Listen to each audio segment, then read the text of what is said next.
Hello, everybody. I hope you have had a fantastic holiday.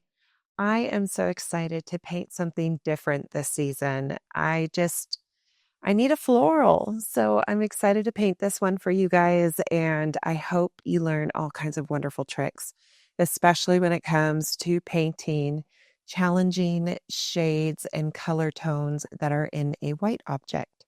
So these are the supplies I am going to be using in today's lesson. It's pretty standard for me, but you can always go to the video description to find a specific list of everything that you see here. Otherwise, just pause the video, get some supplies together. The only thing that might be unique is using some masking fluid. Other than that, it's pretty standard. Also in the video description is a list of the paint colors that I will be using today. I'll be using sap green, burnt umber, Payne's gray, dioxazine purple. I never know if I'm pronouncing that right. Cadmium yellow, and alizarin crimson. You don't have to have these exact pigments, just get somewhere close, but pause the video so you can gather your colors. Also in the video description is a line drawing that you can download and print at home. I want you to print the line drawing at the same size you plan on painting it.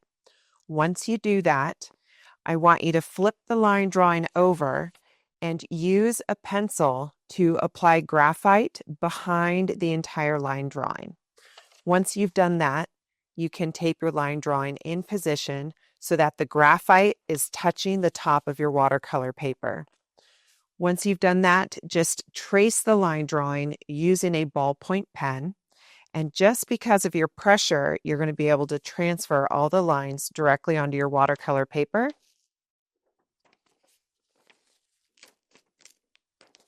And when you're done, you can just set that aside. I have a little piece of watercolor paper here from a past painting that I need to pull off. Okay. Now, with this being a white subject, there are certain lines we definitely do not want to be dark because we're going to be working in such watered down glazes of color that the last thing we need is these big black lines showing through our image. Now, I'm looking at a reference photo and I noticed an error in my line drawing. There is a fold here in the front of the flower that I did not capture in the line drawing. I have a single line, but we should have two lines to indicate that fold. So for today's lesson, I'm just going to modify the line drawing that I have. And I'm just going to expand and draw a line just below to kind of indicate a front fold on this flower.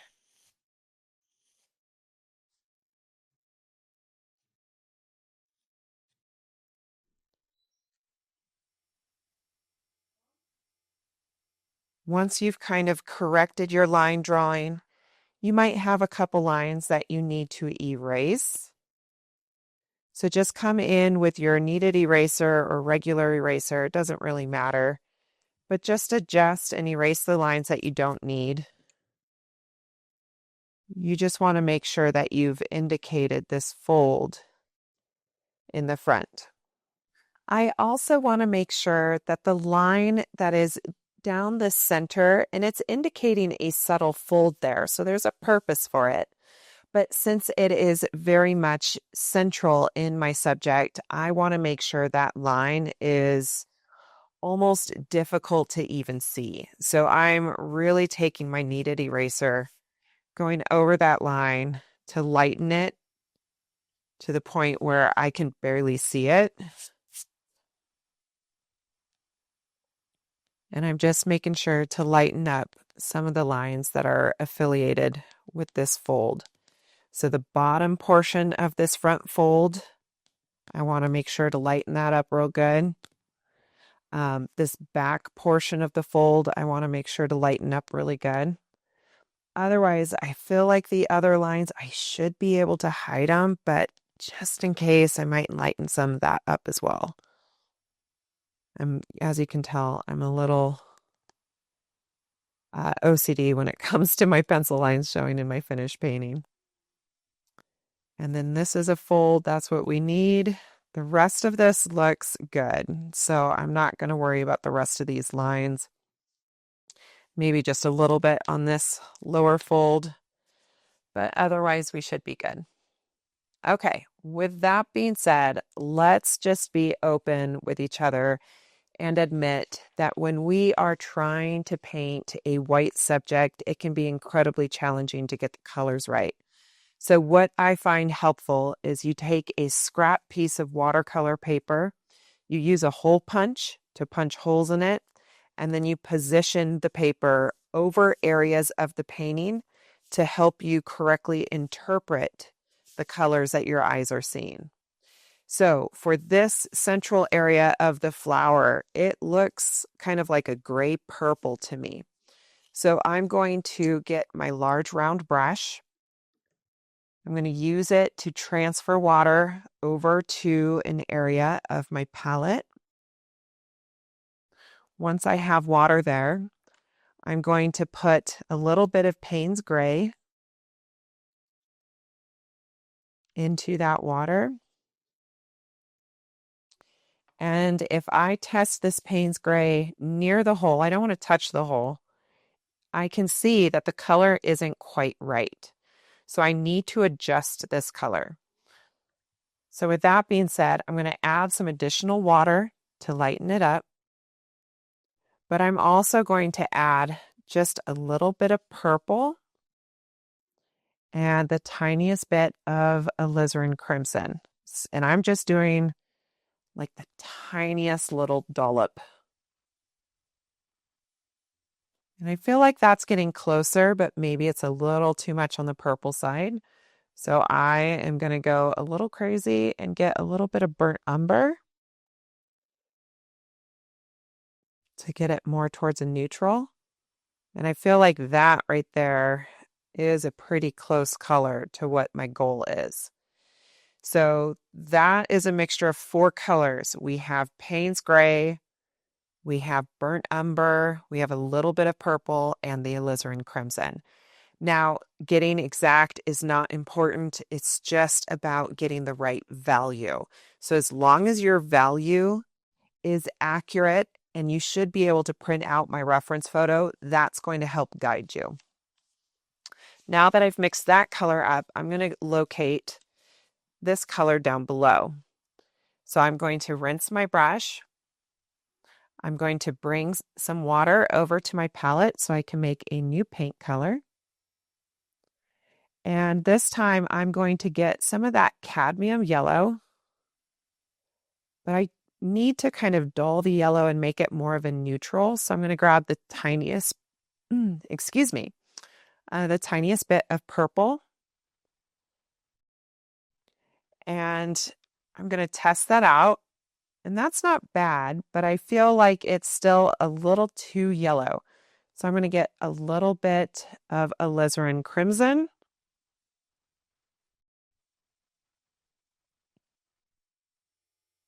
I'm going to test that out.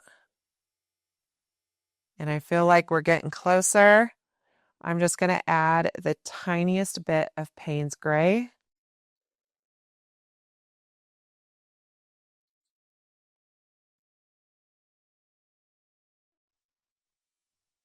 It's not quite there yet. I need to lighten it up a bit. Get just a little bit more Payne's Gray. I ran out of room on that little area to test my colors. So I'm just going to shift to a new area.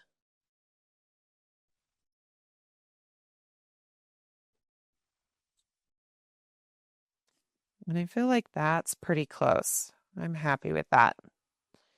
So I have a couple different colors mixed up in here. Now I need to find some of the dark shadows and establish what color that will be.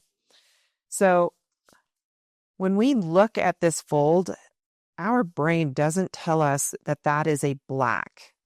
What's interesting is when I put the whole of my scrap paper over that area, I mean, that is a really dark color, much darker than our eyes interpret. So I am going to get some more water on my palette. I'm going to add some Payne's Gray.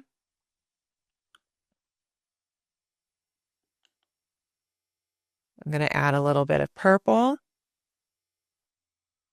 I'm going to test out my color. That is far too purple, so I need to add more gray.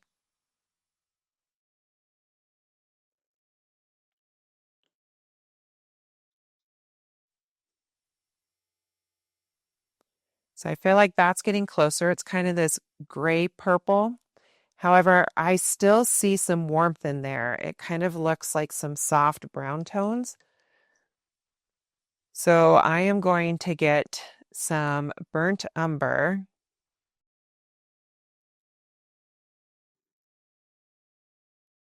Not quite enough. So I am just doing really subtle, small changes at a time until I feel like the color is right. Now it feels too brown. So sometimes we just kind of move back and forth to get our colors right. I feel like that's getting closer, and I like that color. So then lastly, we've got some colors down here where the greens are. And I just want to kind of get some of this mixed up in advance because I do use a lot of wet into wet, and I just want to have some of my colors ready to go so I don't have to worry about it. So I'm going to do some sap green. And to make this green more of an olive green, I'm going to add the tiniest bit of red. If it's too much, it's going to go straight to brown. If it does go to brown, you just got to go back to your green and get some more. But I'm going to test out my olive green. I like that green. However, it's not quite what I need. I need to get a little bit more neutral with my color. So I'm going to grab just a little bit of Payne's Gray. And I might even add a little bit of cadmium yellow.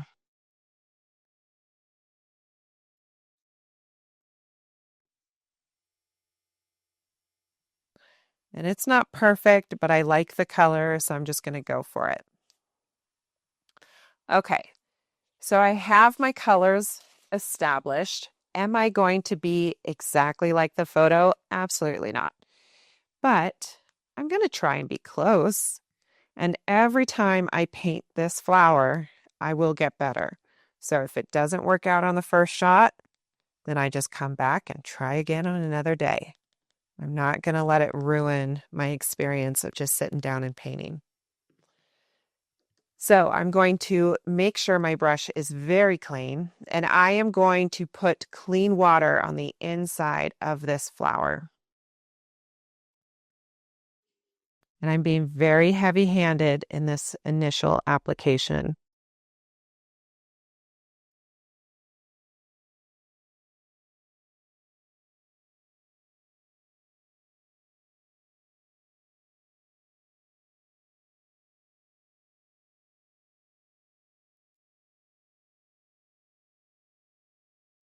And the reason I'm applying clean water in this area of my flower is this is the area I plan on painting first. But I want a very soft, subtle, smooth transition between my colors. I want it to look natural and not forced or rough. So to get that, having the water first is going to give me time to blend my colors, make sure I get them in where I want them in before things begin to dry. And I'm not going below into this front fold. I'm staying out of that area.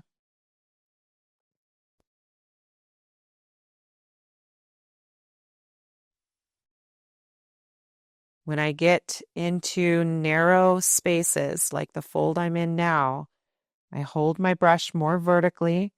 I do not press very hard. That way, the bristles of the brush are barely bending.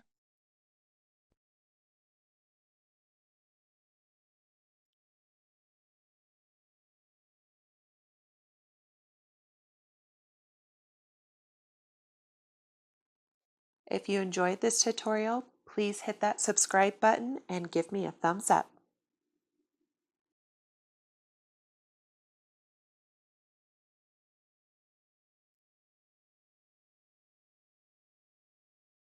All right, so I'm going to tip the paper so you can kind of see where we're at.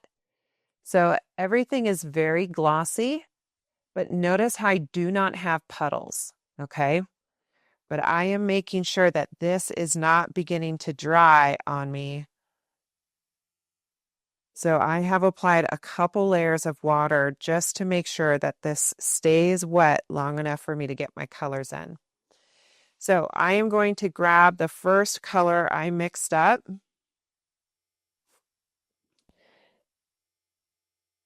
And I'm going to apply this color fairly centrally in this flower. And notice how I'm not bringing it all the way out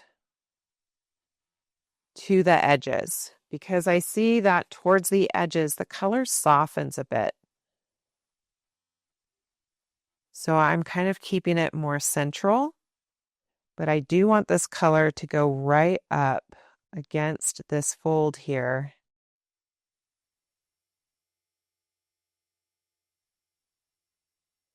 If I need my brush to release more color, I can just tap it and it will want to release more of that color, giving me a little bit more of a richer tone. Now at the bottom here, I had more of that yellow golden color. I want to make sure I get that in.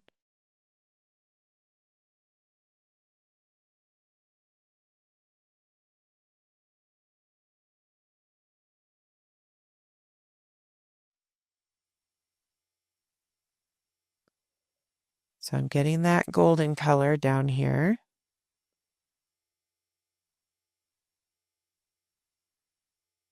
And I'm going to have a little bit of this golden color kind of carry around to the sides. Now, if I have puddling, that can make it difficult for me to control. So I like to dry my brush on a sponge, and I like to try and soak up any excess puddling of paint, just so I can have a little bit more control and it's not so challenging. Now down through the center here, I have a low point in my paper. That's common. Nothing's wrong with that. But if it's bugging me, I dry my brush and I go through this low point with a dry brush by tapping. And my brush, being dry, wants to soak up any moisture that I touch. So I'm just drying my brush on my sponge and then returning to this low point in the paper where there's a puddle and soaking up that excess. Now, parts of my paper are beginning to lose their shine. Do you see that right over here on the left side and towards the top? So that means I'm going to be losing working time very, very soon. So I want to kind of get the colors in here that I want. If I need to get more color on my brush, I can. But basically, once you start losing that shine, man, you got to pick up your pace and get out. Otherwise, you're going to have all kinds of brush strokes you did not intend. Now, this edge here, how it's just naturally kind of softening, I like that. I'm not going to mess with that. But up here, it wasn't quite the tone I wanted. So I just kind of adjusted that a little bit. And then down towards this front fold, it's very white on the left portion. So I can have just clean water sitting in there. So if it's already dried, I'm just reestablishing the clean water. But as I near this right edge here, that's where the shadows were getting darker. and I had mixed up that darker, almost black color. So I'm going to grab some of that with my brush. I am making sure to wipe my brush off on the rim of my palette so it's not overloaded. And I'm going to come right into this area. Tap my brush to release some of the color so it's a little darker. And now I'm just rinsing my brush and removing the excess water from it. And now with a damp brush, I can kind of push and pull this color around and create some softer transitions and blends on the wet surface. And this takes practice. This isn't going to be something you do really easily right out of the gate. So just give yourself grace. Be patient. And each time you sit down and try to do it, you are going to improve.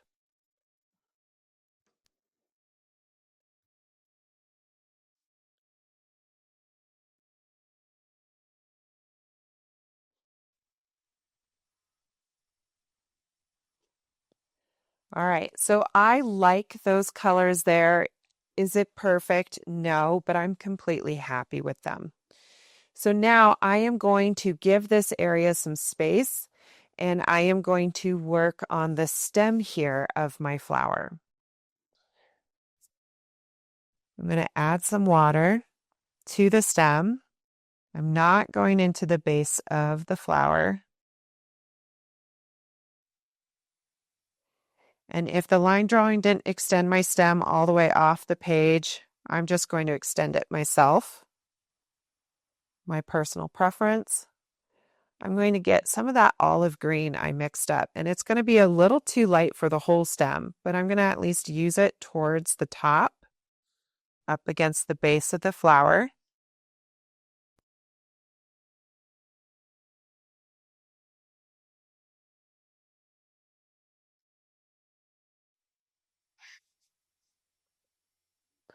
If I have puddling of paint, I just dry my brush off and soak up the puddles. And keep in mind, if you're painting at home, you should be rotating your painting so you're working comfortably and you get good visibility and natural angles with your hand and wrist when you're painting. Don't feel like you have to keep everything stationary. The only reason I'm doing that is for the sake of the tutorial. So I am grabbing some sap green and Payne's gray. I want a really dark green here. And with this dark green, I'm going to go in towards the bottom portion of the stem. And I'm going to pull that color up towards the flower. I'm not going to go the whole way.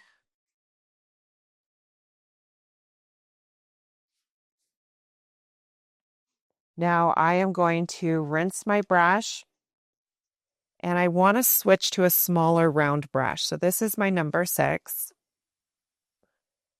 I'm going to grab some Payne's gray that is by itself with minimal water, so it's very, very dark. And I'm just adding a shadow to the right side of the stem while everything's wet.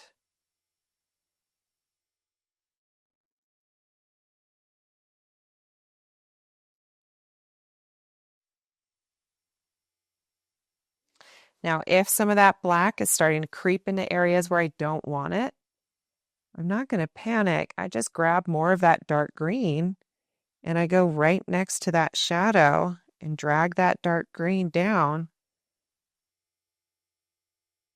to kind of clean up those edges.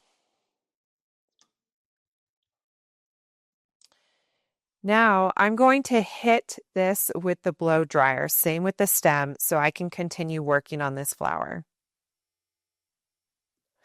Okay, now that everything is dry, I can take a look at some of my edges and ask myself if I'm happy with them or if I need to clean some of them up. Now, if I did not have the plans to paint the background such a dark color, I would actually come into this edge here and clean that up because you can see that I have a little bit of a wobble there. So if I wasn't painting the background, I would worry about that. But my background color, I intend to be really, really dark. So I'm not going to stress about that, knowing I can cover that up. This front edge, though, notice how I have a darker built up pigment here on this edge. That is very, very common for watercolors, okay? But I want something softer just because of the subject that this is. So I'm going to use water to soften that up. This is just a square brush. Technically, it's an acrylic brush, so the bristles are a little stiffer and they're not as flexible as a watercolor brush. I'm going to get some water on it. I'm just going to turn my painting so it's easier for me to get to the right angle. And I'm just going to come in here with a little bit of water on my brush. And I'm not applying a huge amount of pressure. I'm just kind of gently going back and forth. You can tell how gentle my touch is because the bristles of my brush are barely bending. This is not a lot of force. But once I see paint start to move, I can come in with a dry paper towel and just tap along that edge. And you can see that I've already softened it so it's not so intense. And that's all I really wanted to do. I feel like I'm ready to move forward to the next step. I just wanted that subtle change. So now I need to determine the color for the very center of my flower here. So I'm going to return to my reference photo. I'm going to use the back side of this since everything's dry on the front. And I'm just going to position it over the very center there. And this is the color I want to mix up. So I'm going to first check to see if the golden color I had previously is close. And it is. I just feel like it needs to be more yellow. So instead of starting from scratch, I'm just going to pull some of the excess color that I have in this little well over to a new location on my palette. And I don't need a lot because I'm painting a very small space. And I'm going to grab some cadmium yellow.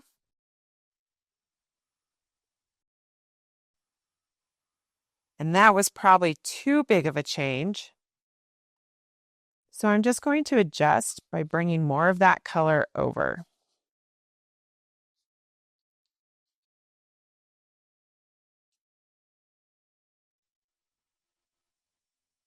And I feel like that's a little closer.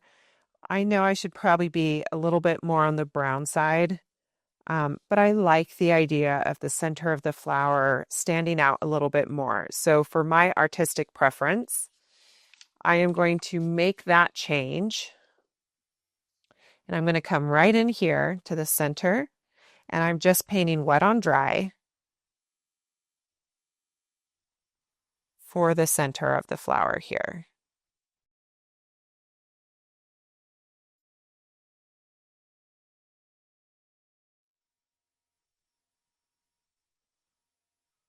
Now, if there's any puddling of paint, I can dry my brush off on the sponge and soak up the puddles just so it dries a little faster. Now, while that's drying, I can't work anywhere in that vicinity. So I'm going to go ahead and hop down to this center portion of the flower. Now, this left edge is bright, bright white. That's where the light source is hitting. But as it curves and comes into this narrow little space here, there's just the subtlest shadow in there. So I'm going to get some clean water, and I'm going to do my best to just stay in this little triangular space.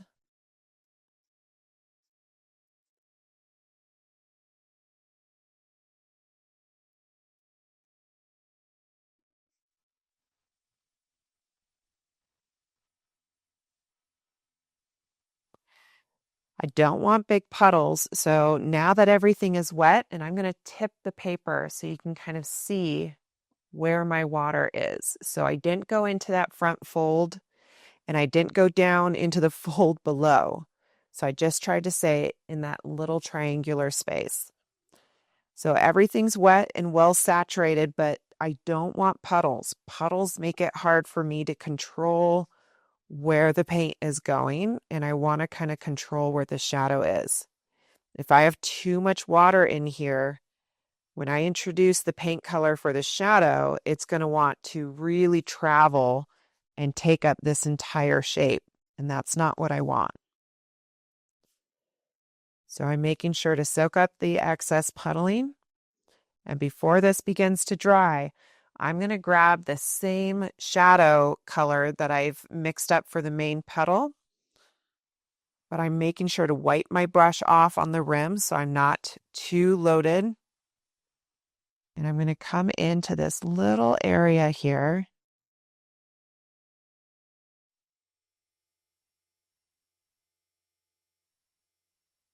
And I just want a little bit of shadow.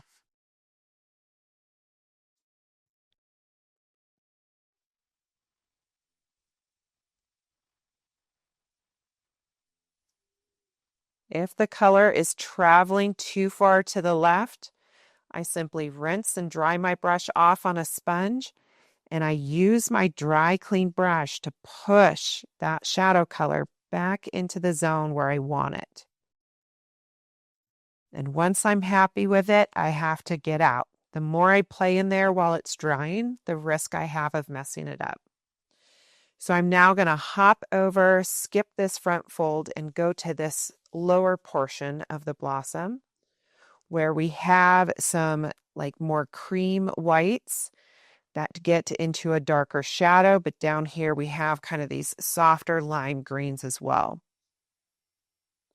So I'm going to apply clean water here, staying below that fold, always trying to take my time when I'm near the edges.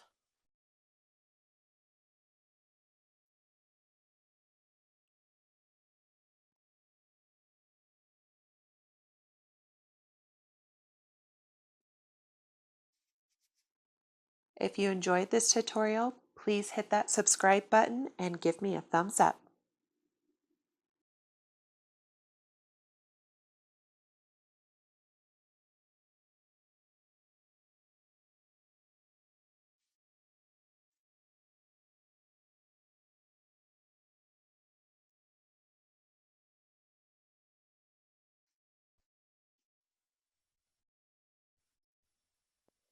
All right, I'm going to tip my paper so you can see where my water is. Notice it's all even, very glossy, but no puddles. I'm now going to come in with the green I mixed up earlier, that lighter olive green. I don't want it to be too dark, so I'm going to start on the right edge where the shadow is. Rinse my brush, tap my sponge so I don't dilute my color. I'm now going to come in to this golden darker color I mixed up earlier. And I'm going to put this a little bit more central towards the upper half. And I'm not worried about everything being perfect yet. I just want to kind of get some colors that I need, and I can blend on the paper once I have them down. I'm rinsing my brush again, tapping my sponge, and I'm now going to get the darker color that I used in this area for down here. And I might have to add additional Payne's gray. We're just going to have to see. So I'm coming in here with this darker shadow color. I'm staying on the right edge.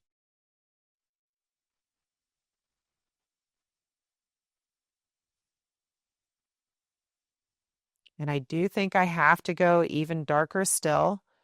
But I notice that my shadow color, because I have puddling of paint, it's traveling very far.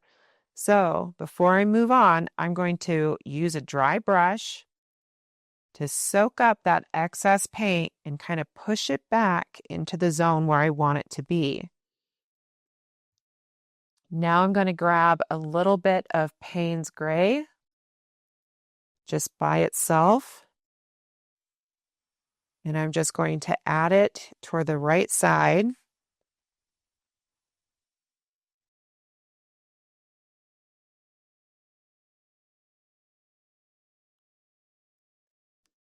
And before these colors begin to dry, I'm now rinsing my brush, tapping my sponge so it's not wet, and I'm going to use this barely damp brush to kind of blend my colors and make the shapes that I want on the wet surface of my paper.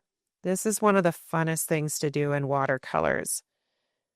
So I see that there's a subtle arc here with the dark shadow. So I'm making a point to try and create that just subtle curvature. As I get down towards the bottom here, if I feel like I need yet a darker green, I can come in with the dark green I mixed for the stem and just add a little bit of it.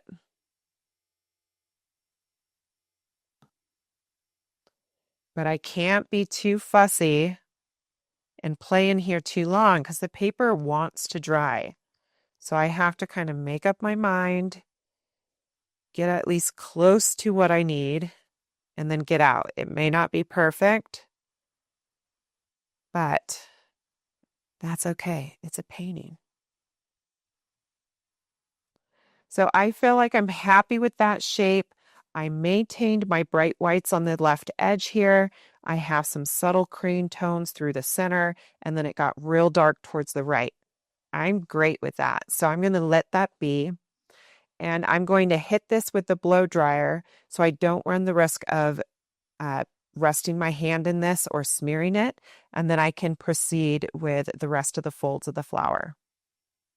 Now that everything is dry and I'm no longer going to risk messing something up, I'm going to go to the very top of my flower and paint the end of the blossom here. This is a very narrow space, so I'm switching to a small number 2 round.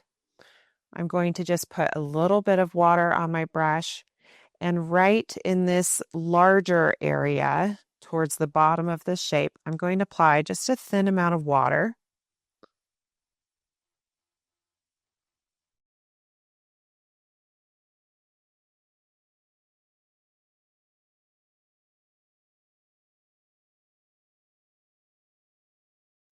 Anytime you apply water to a really narrow space or small space, it's going to dry much faster than the larger areas.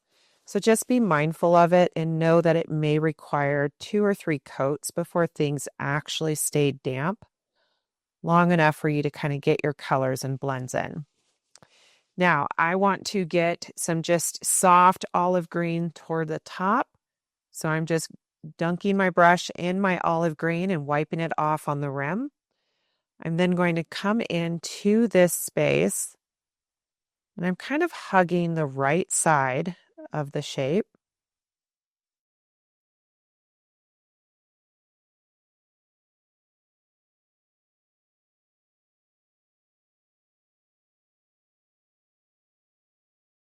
And then as I get about halfway through, I'm going to actually stop.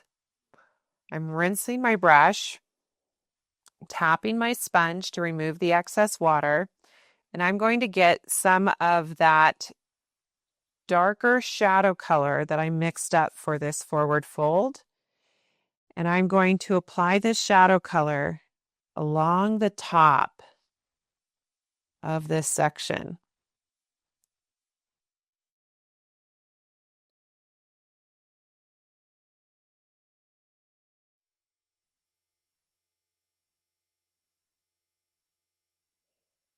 Now you can see that shadow color kind of creeped down and traveled lower than I would prefer. So I rinse my brush and dry it on a sponge. And I use this clean, dry brush to push back that shadow into the area where I would like it. You can also just put some clean water in here and let that clean water drop into the area you want to maintain white. And it will actually help you out by pushing back on the color that is trying to invade that space.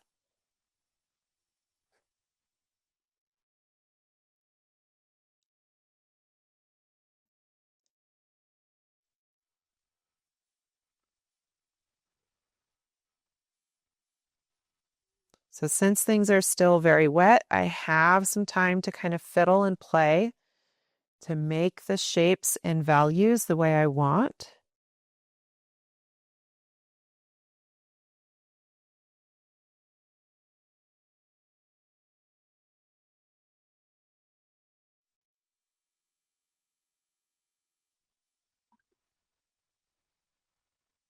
And I just rinsed my brush, and with just a tiny bit of water, I'm just softening the left edge of the green I just put down so it doesn't look so harsh.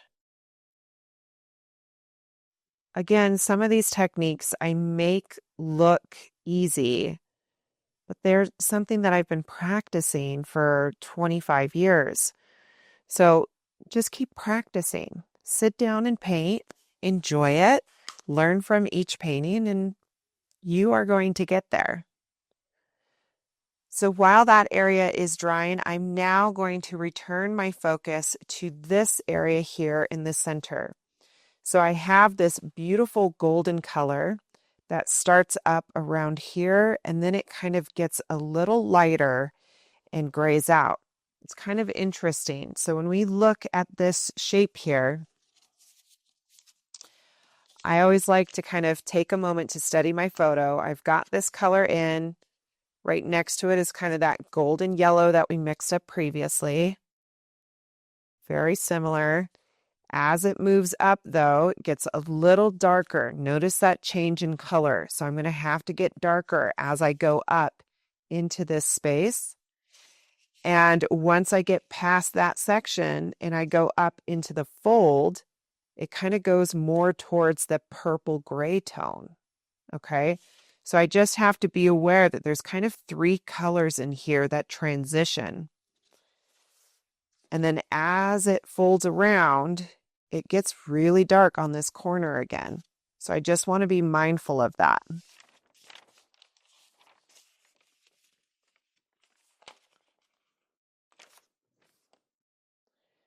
So I'm going to use my number 6 round with clean water. I want to get some water around this space.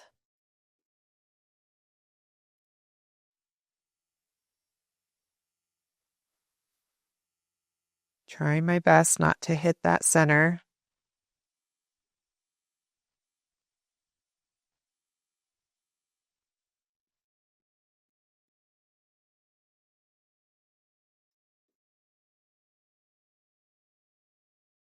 Remember, if there's puddles, it's going to be hard to control them and maintain where your colors go.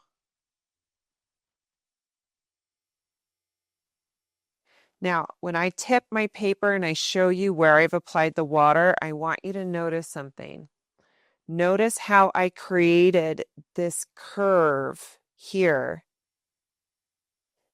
It's not just going straight across. I went from the corner and I just created a curved line with my water up to the top. I want you to do the same thing, and that's going to help. Make sure there's no puddles, and then we're just going to dive right in. So we first want some of that brighter yellow towards the bottom.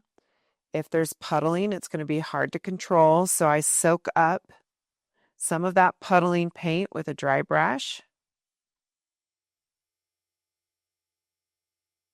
And I want there to be good contrast between this yellow and the center of the flower. So I made a point to water it down just a little bit so I maintain the contrast I want.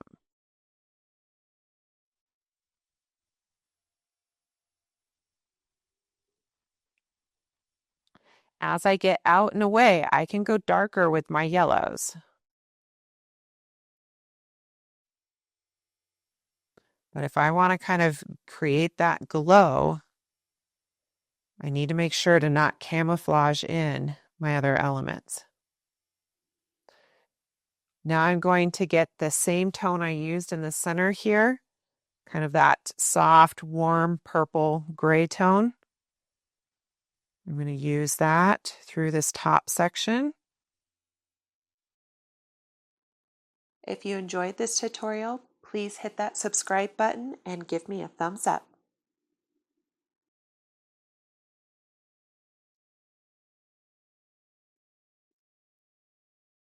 Right now I'm just kind of trying to blend the color transitions. Now I want this fold here to be a little lighter. So I need to come in with just a little bit of clean water. And I'm tapping my brush along that fold.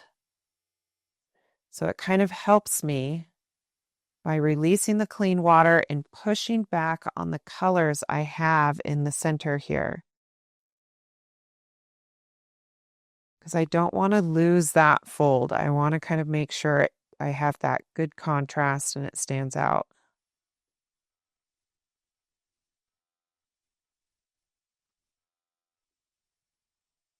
Just cleaning and drying my brush. Now there are some darker tones in here, but I can't get those in yet until this first layer dries.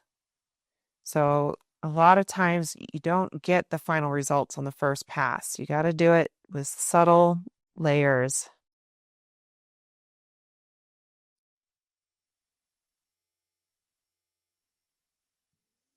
All right. So I've maintained some of that white around the top edge there. I'm now going to pause the video so I can hit it with the blow dryer. Now you may not know this, but you can do multiple layers of wet into wet as long as your previous layers are really light and aren't at risk of lifting and erasing.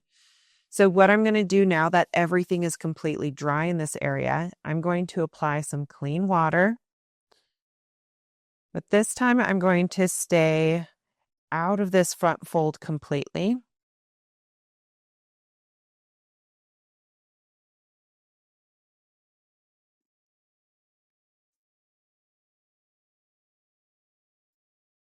And I'm trying to create the curve that I see.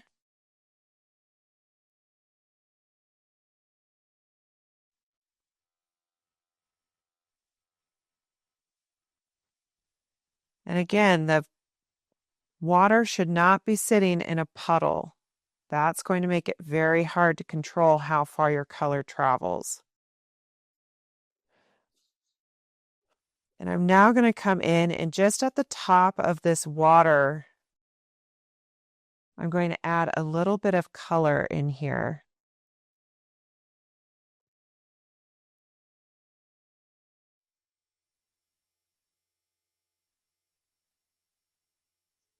I'm now rinsing my brush and tapping my sponge, and with my barely damp brush, I'm just going to control where this color goes by kind of feathering and soaking up any excess puddling of paint.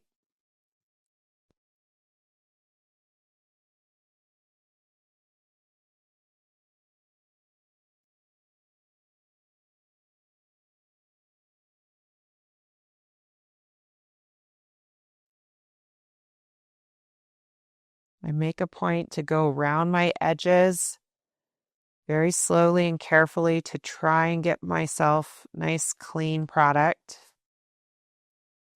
And I am just going to give that some space so it can dry. I'm going to turn my attention to the very bottom of the flower where there is a little bit of the flower petal that kind of wraps the stem. So I'm going to grab some of that lighter olive color and I'm going to come right into the base here. And it's not a very wide line.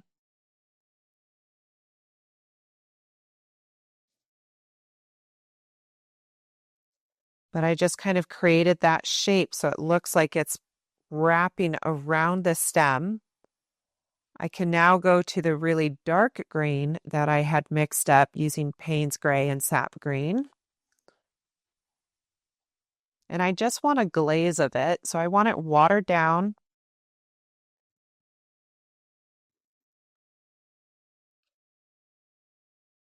And what I'm going to do is I'm going to come in close to the flower, leave a little bit of space.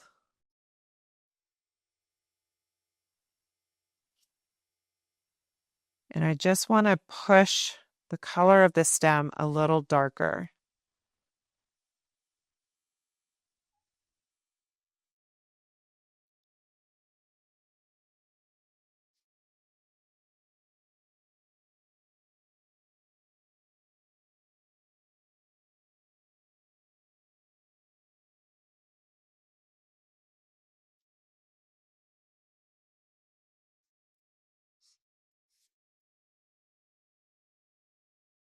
And I'm being very gentle with my pressure. And this is a quality brush with soft bristles. If I apply too hard of a pressure, or if I use a really cheap brush that has rough bristles, it is going to be more likely to gouge the previous layers and lift and erase. But if you're using quality materials and you're gentle, you can apply layers right on top of your previous layers, and you shouldn't be gouging them.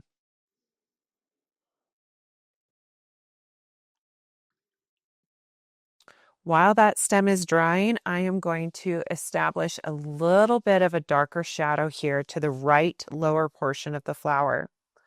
I'm going to grab some of this warm shadow color I had mixed up.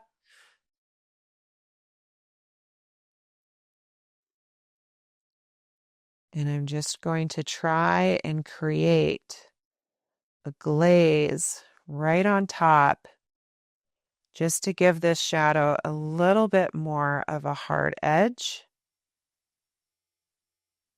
Again, very gentle pressure, quality brush with soft bristles.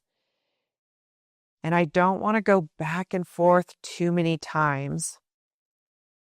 Otherwise, I run the risk of really digging in those previous layers. So I have to kind of be careful with how much I do. Now I'm going to hit this with the blow dryer again so I can kind of finalize this front fold and do the background. Now, this transition between this color here and the white fold behind it is a little abrupt and fast. So I simply take clean water on my brush and I can drag my brush over that edge to kind of lift up that built up pigment. And again, that's just the nature of watercolors when you do wet into wet. It's just the results. But if you want it to be a softer transition, just a little bit of water along that edge, and you can soften that. Same with down here. If I don't want that built up pigment edge, I can come in and just drag a wet brush to soften it up a bit so it's not as obvious. Now I'm going to come through this fold here with clean water. And granted, my water should probably be cleaner than it is. I've rinsed my brush in it a couple times on accident.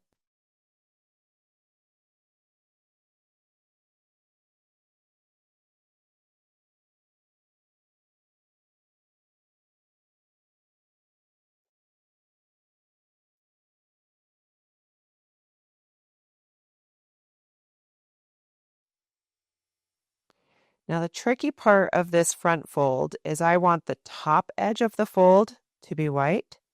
I want the bottom edge of the fold to be white. But then down through the center, I want a darker shadow color. That's not going to be easy.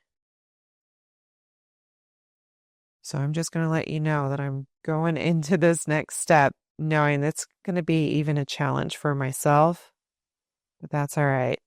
I love a good challenge because if I'm able to make it work, I'm going to be pretty pumped.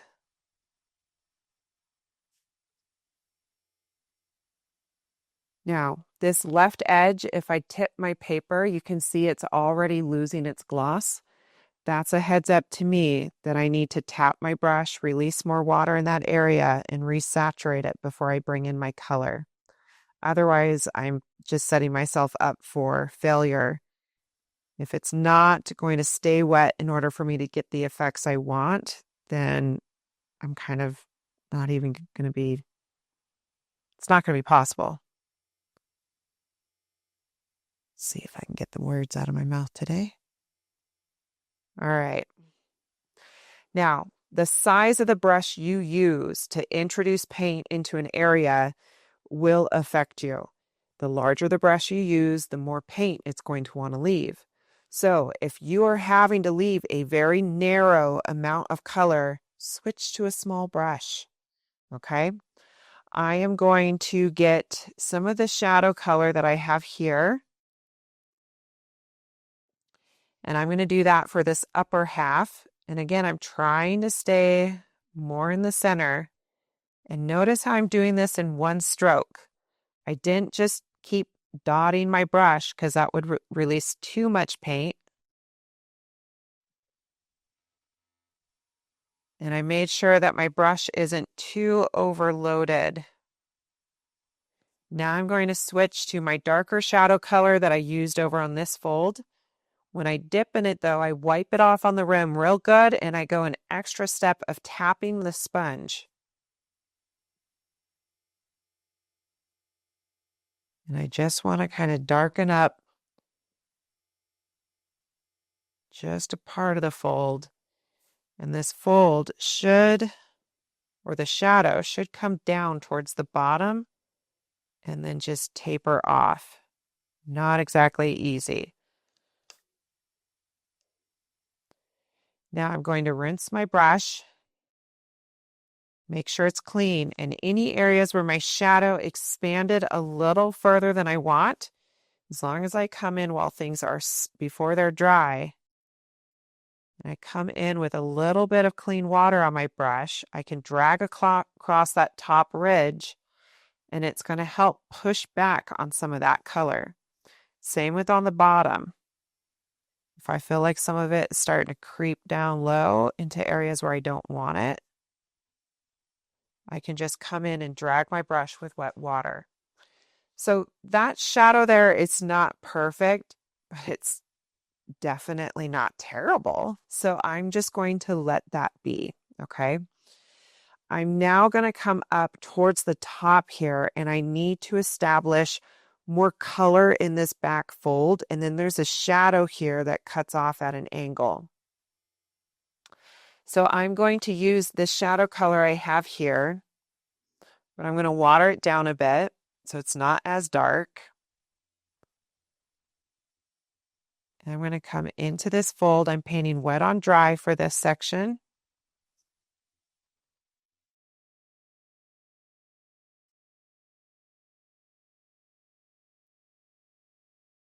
And I want to kind of imagine this fold going up and over to create a shadow.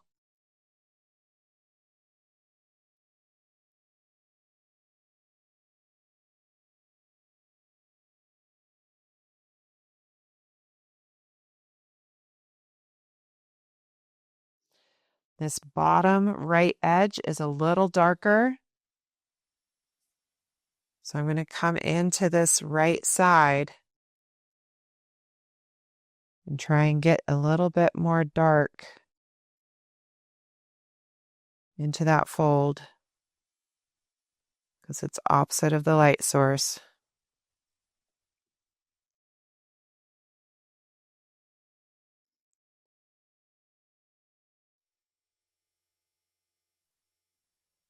All right. There is an edge where I have some built-up pigment that I'll have to soften later, but we're at least on our way. So now let's talk about how to handle this background. You could wet the whole background with water and then introduce your really dark color. However, just know that that added water on your paper surface will cause your background color to lighten dramatically. So I'm going to actually just go in wet on dry. I'm going to work my way around and just never backtrack in my brush strokes. But I have to first really make sure I mix up enough of this background color to make it the whole way around so I don't have to remix again. So I'm grabbing some of my Payne's Gray and Burnt Umber. I'm going to be putting quite a bit of pigment into this mixture.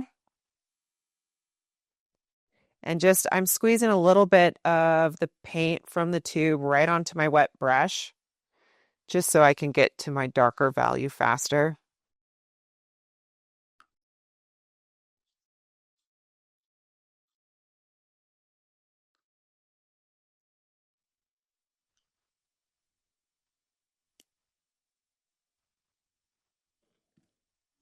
I'm going to do the same thing with the Payne's Gray. I find that Payne's Gray by itself, especially this particular brand, the Coatman Winsor Newton, can be a little too blue sometimes. So sometimes using a little bit of added burnt umber helps get it to a little bit more of a burnt sienna. So it feels a little more natural, depending on the subject you're painting.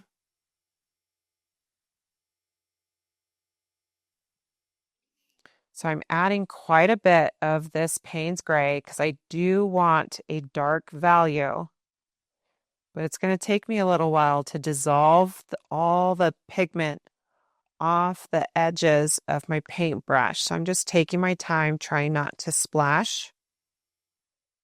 But you can tell that I've mixed up quite a bit here. Now I need to test my color out. So I'm wiping it on the rim and testing it on my scrap paper. And that is nowhere near how dark I want it, because we have to remember watercolors are going to dry to be about 20% lighter than what they appear when they're wet. And because this is student grade paint, there is more filler in the paint tube. So it takes quite a bit more paint to get to that dark, rich color.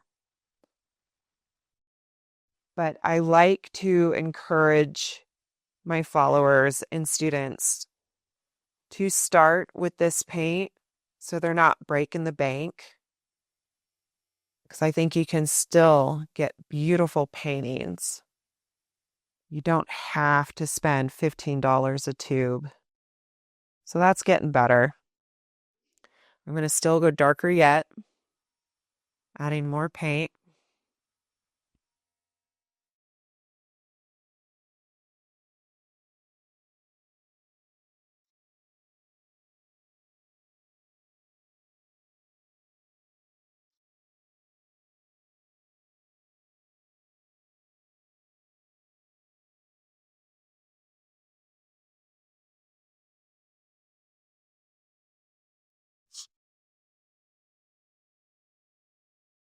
I'm going to test out this color. I think everything is dissolved in it. So I'm wiping my brush off on the rim, and I feel like that's better. All right, so it may not be as rich as I want, but for the sake of time, I'm going to go ahead and use this paint color. All right, so I'm going to begin painting this background. Now, I want you to be very cautious. When you have a large puddle of paint, if you move too quickly from palette to paper, or even back and forth with your brush too fast, you run the risk of splattering your subject. So just be very cautious. Don't make any big gestures. That way you don't risk splattering your subject that you've worked so hard on. So I'm coming up to the edges here. I go very slow when I'm up against the edges of my subject.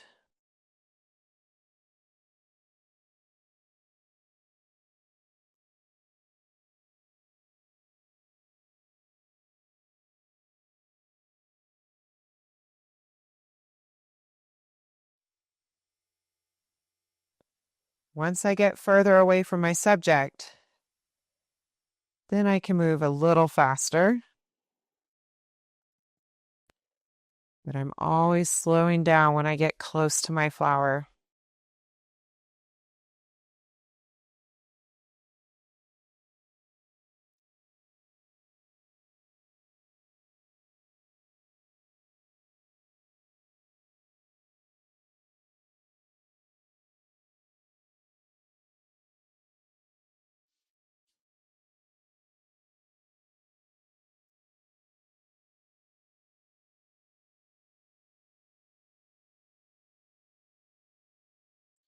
Try not to go back into the paint where I started.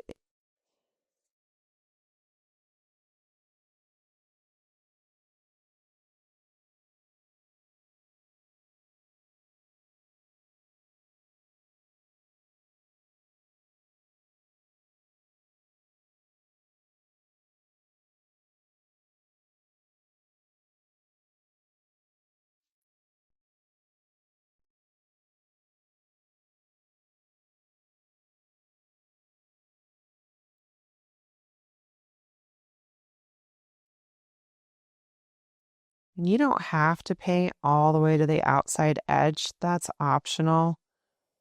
You don't even have to paint a background if you don't want to. You can even change the color of your background, so make it your own.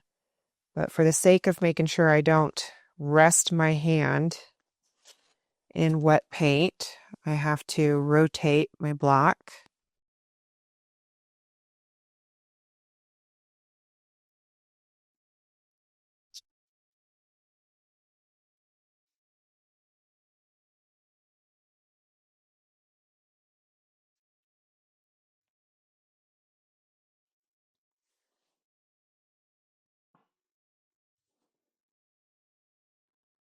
If you enjoyed this tutorial, please hit that subscribe button and give me a thumbs up.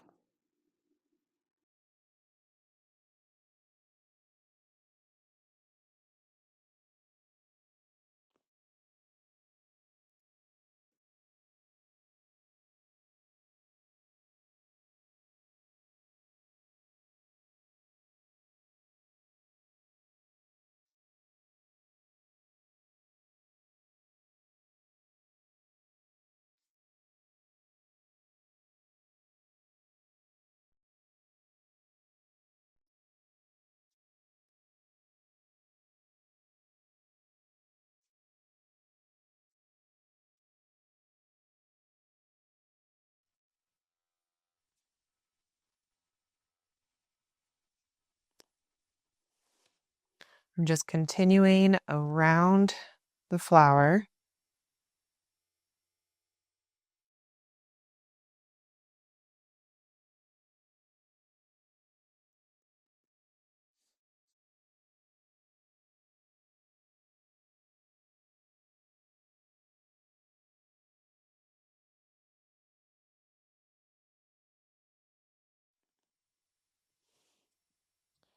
And I did exactly what I cautioned everyone not to do. I went a little too fast and I got a couple black splatters in there. So just learn from my mistakes, slow down.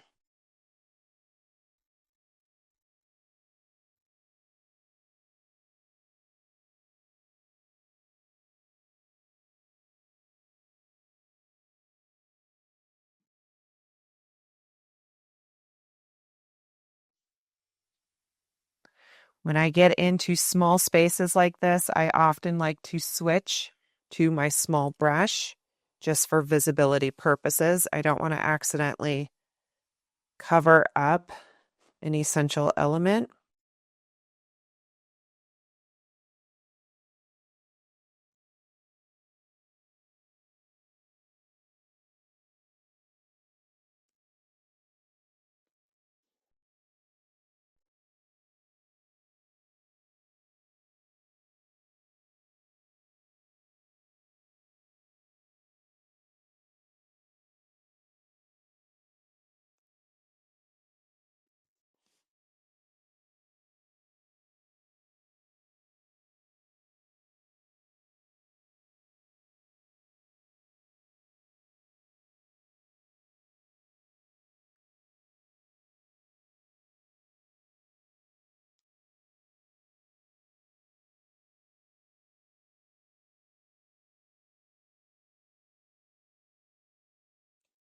I'm going to switch back to my large brush.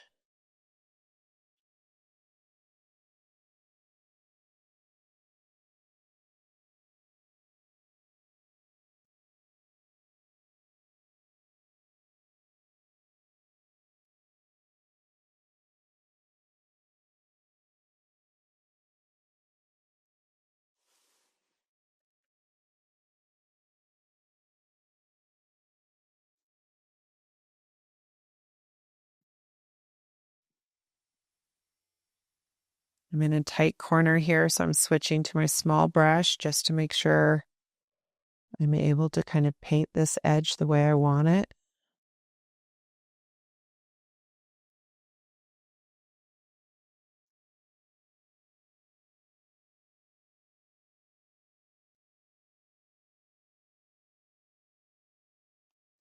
Oh no! Accidentally went a little too narrow there. All right, I just gotta live with it.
Almost done painting this background.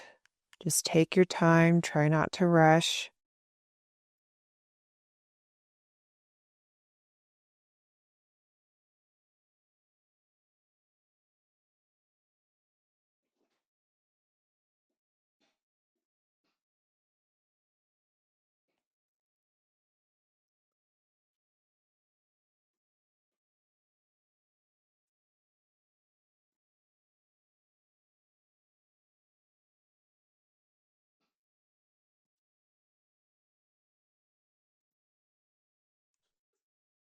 When I get close to my subject, I really slow down again so I don't accidentally hit it.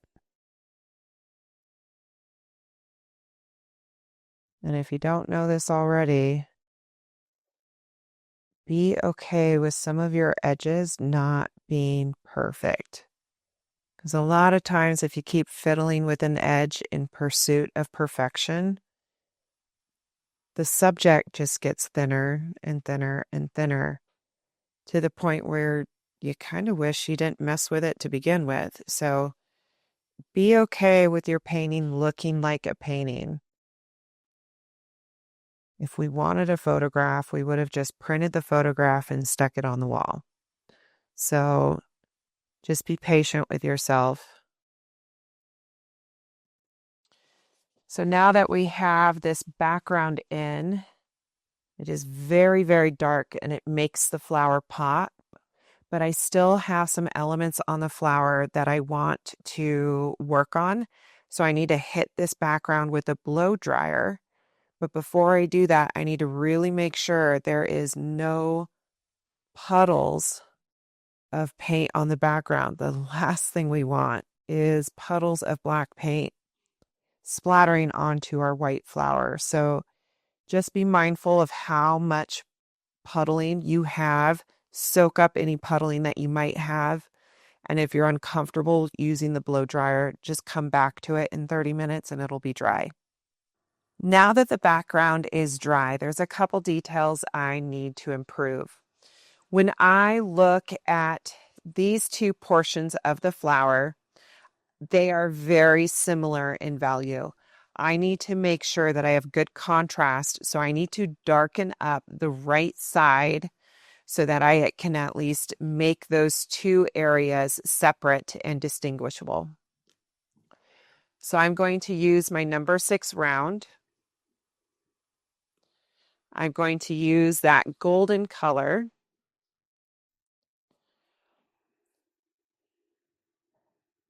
And I'm going to go here along this inside edge. And then I'm going to rinse my brush really good. And if you haven't noticed, I have the poofiest hoodie on, which was a gift from a friend. And I love it because my basement is freezing. Okay, so I'm coming in, softening this edge. So I applied the color and then I rinsed my brush. And with clean water on a damp brush, I'm just softening that edge so it kind of blends with the surrounding area.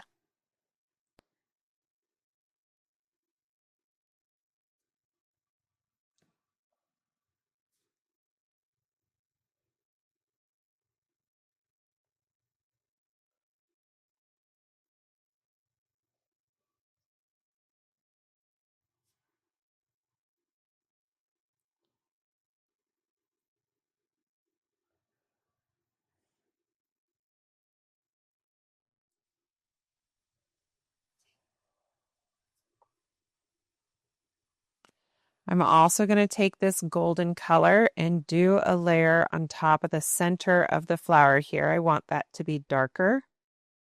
So by just adding a second layer in here, that's going to help.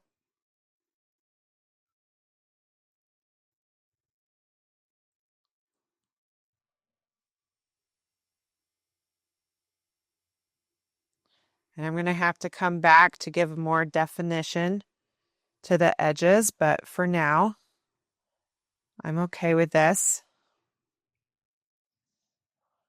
I also want to come up to the very top here and create a shadow. So I'm going to use this shadow color I have here, but actually I'm going to get the darker one. So I'm going to come up to the top here, painting wet on dry.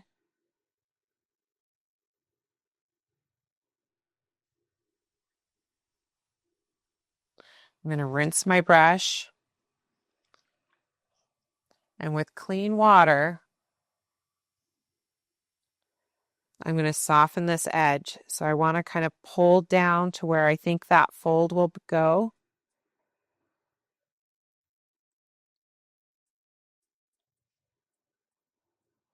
I have to re-rinse my brush in very clean water, not tinted water, not dirty water.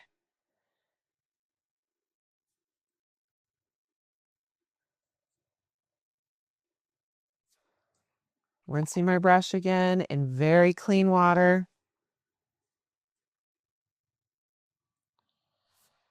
And now I have that fold there, which is kind of great.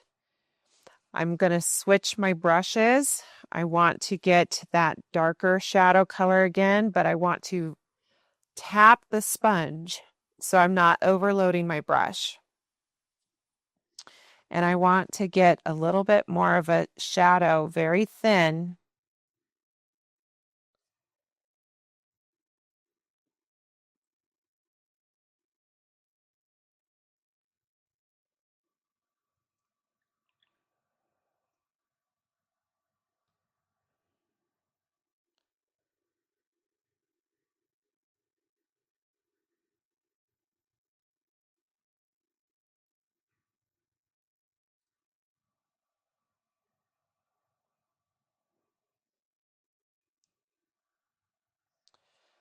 All right, and I think the only thing I have left that I want to do is just giving more definition to the center of my flower, but I need to make sure it's completely dry. Now that everything's dry, I can go into that area, give a more defined edge. If I need to darken it up a bit, I can.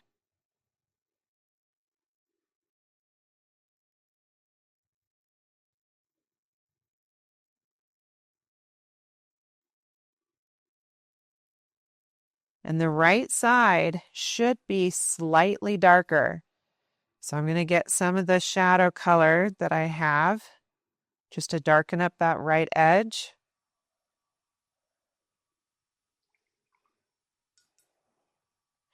Now I have very clean water on my brush. It is just damp. It's not wet. And I want to lighten up that built up pigment edge between the two areas. So I'm just coming in here with gentle pressure. I'm not going to be able to get it perfect. I just want to make a little bit of an improvement on it.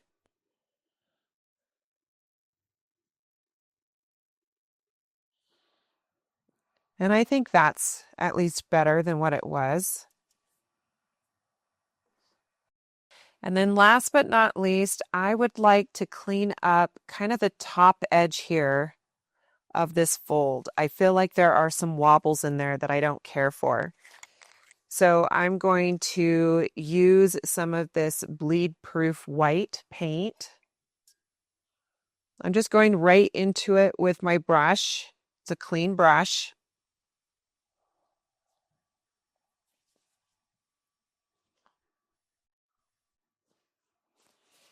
And with this opaque white, I'm just going to come into this top edge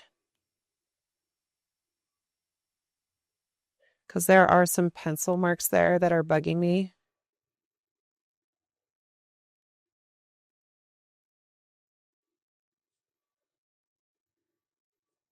And I just kind of did a thin area of white there.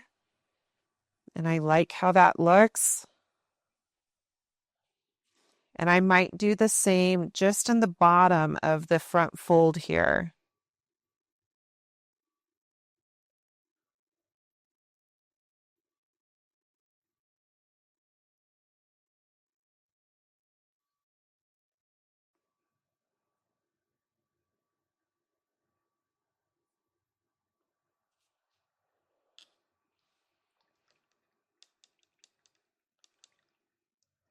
And we have one more detail. It is very, very small.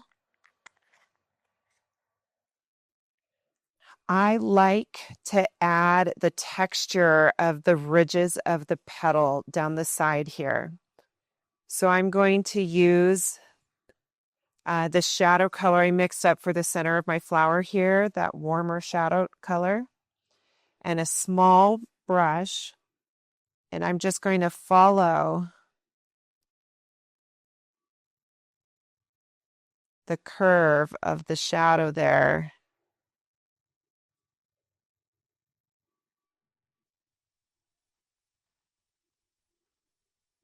To get some of those ridges in. And we don't need them everywhere. So notice how my last one was shorter. I just wanted to get a splash of it in.